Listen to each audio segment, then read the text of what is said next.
विश्वेशं माधवं दुण्डिं दण्डपाणिं च भैरवं वन्दे काशीं गुहां गङ्गां भवानीं मणिकर्णिकाम्।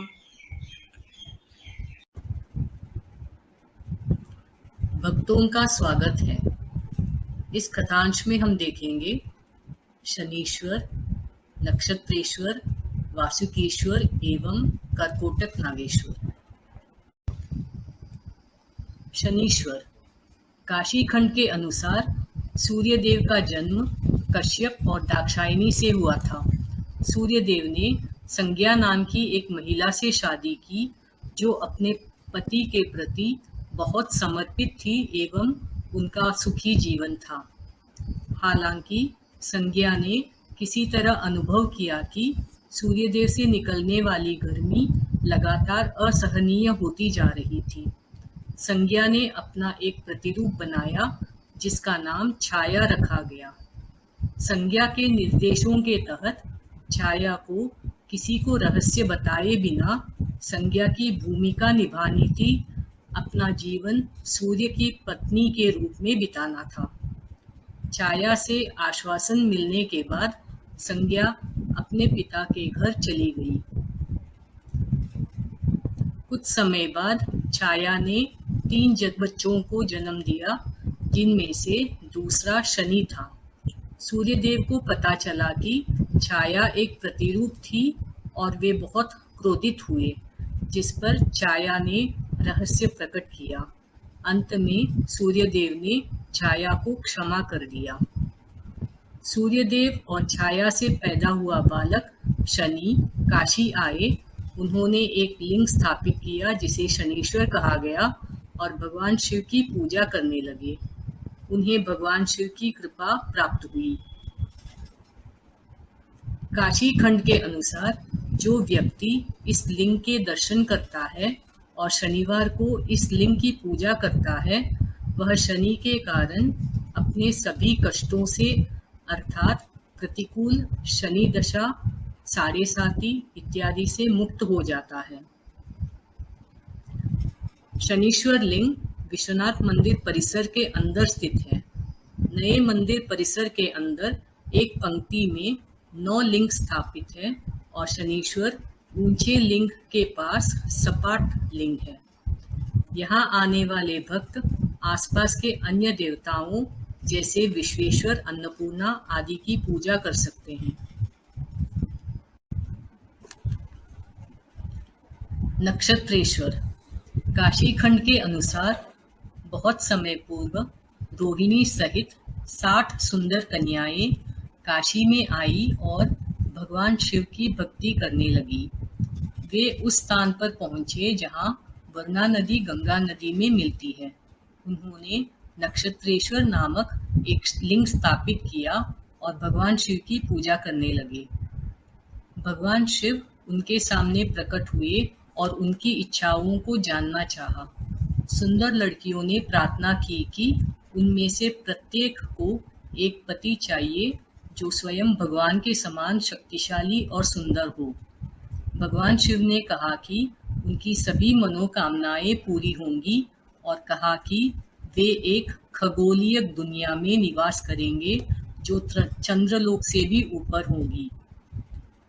नक्षत्रेश्वर की पूजा करने वाले भक्त अपने कुंडली में किसी भी ग्रह या नक्षत्र के कारण होने वाले कष्टों से मुक्त हो जाते हैं। भक्त उनके मृत्यु के बाद दिव्य दुनिया में पहुंचेंगे जहां इन सुंदर लड़कियों को भगवान शिव द्वारा रहने के लिए ठहराया गया है। नक्षत्रेश्वर लिंग केशव मंदिर के परिसर में राजघाट किले में स्थित है, जो केशव पीठ नामक एक शक्तिपीठ है। काशी खंड के अनुसार काशी में कई शक्तिपीठ हैं और केशव पीठ उनमें से एक है। शक्तिपीठ महत्वपूर्ण ऊर्जा के केंद्र है और यहाँ की गई कोई भी प्रार्थना कई गुना लाभ प्रदान करती है। साथ ही शक्तिपीठ उस बिंदु पर आता है जहाँ पवित्र नदियाँ गंगा और वरुणा मिलती है, अर्थात वरुणा गंगा संगम। ऐसे स्थान बहुत ही दिव्य और शक्तिशाली माने जाते हैं। श्रद्धालु ऑटो रिक्शा या कार से इस स्थान तक यात्रा कर सकते हैं। यहाँ आने वाले भक्त आसपास के अन्य देवताओं जैसे आदिकेशव, वरुणा संगमेश्वर आदि की पूजा कर सकते हैं। वासुकीश्वर।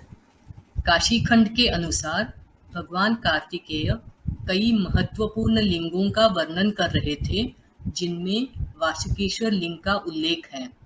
उपरोक्त लिंग के अलावा वासुकी कुंड का भी उल्लेख है।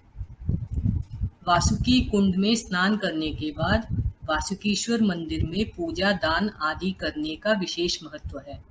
भक्तों को सर्प और किसी भी प्रकार के सर्पदोष, काल सर्पदोष आदि से कोई भय नहीं होगा। काल सर्प दोष के लिए विशेष अनुष्ठान यहाँ किए जाते हैं।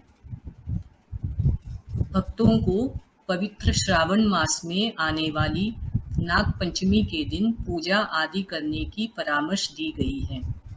मंदिर में वासुकी नागराज की मूर्ति भी है, जो विशाल नाग है, जिसे अमृत निकालने के लिए समुद्र मंथन में देवों और असुरों द्वारा रस्सी के रूप में प्रयोग किया गया था। जबकि वर्तमान समय में वासुकी कुंड का कोई निशान नहीं है। यह माना जाता है कि कुंड पवित्र गंगा नदी में विलीन हो गया होगा। एक महत्वपूर्ण बिंदु। वासुकीश्वर एक शक्तिशाली शक्तिपीठ के दायरे में आता है, जिसे पंचमुद्रा महापीठ कहा जाता है और मणिकर्णिका क्षेत्र में भी है। ऐसे में यहाँ किए गए पूजा अनुष्ठानों से कई गुना लाभ मिलेंगे। यह मंदिर सिंधिया घाट, वाराणसी में आत्मवीरेश्वर मंदिर के पास स्थित है। भक्तगण साइकिल रिक्शा से चौक तक की यात्रा कर सकते हैं और आत्मवीरेश्वर मंदिर के माध्यम से इस जगह तक चल सकते हैं। यहाँ आने वाले भक्त आसपास के अन्य देवताओं जैसे आत्मवीरेश्वर, मंगलेश्वर आदि की पूजा कर सकते हैं। कारकोटक नागेश्वर। काशी खंड में विभिन्न तीर्थों एवं मंदिरों का वर्णन है और कारकोटक नागेश्वर लिंग के महत्व का उल्लेख किया गया है। जो भक्तगण कारकोटक कूप में स्नान करते हैं और कारकोटक नागेश्वर की पूजा करते हैं, उन्हें किसी भी प्रकार के विष से मृत्यु का भय नहीं होना चाहिए। कोई भी विष उनके शरीर में प्रवेश नहीं कर पाएगा। यहाँ उल्लेखनीय है कि कारकोटक नागेश्वर लिंग कारकोटक कुएं के पानी में डूबा हुआ है। जब पानी का स्तर कम हो जाता है या पानी को सफाई के लिए हटाया जाता है तो लिंग दिखाई देने लगता है। हालांकि जब तक लिंग पानी में डूबा रहता है तब तक कुएं में पानी देवत्व प्राप्त करता है और लोग इस कुएं की पूजा पूरी दिव्यता के साथ करते हैं। नाग पंचमी, जो कि श्रावण मास शुक्ल पक्ष की पंचमी है, बहुत महत्वपूर्ण मानी जाती है। नाग पंचमी के ठीक 1 या 2 दिन पहले कुएं से पानी को पंप से बाहर निकाला जाता है और कारकोटक नागेश्वर लिंग का दर्शन होता है। भक्त कुएं में सीढ़ियों से नीचे उतरते हैं और पूजा करते हैं। काल सर्प दोष के लिए विशेष पूजा यहाँ की जाती है और यदि कोई भक्त नाग पंचमी के दिन अनुष्ठान करना चाहता है तो पहले से मंदिर के पंडित को सूचित करने की परामर्श की जाती है। कारकोटक नागेश्वर जैतपुरा में स्थित है।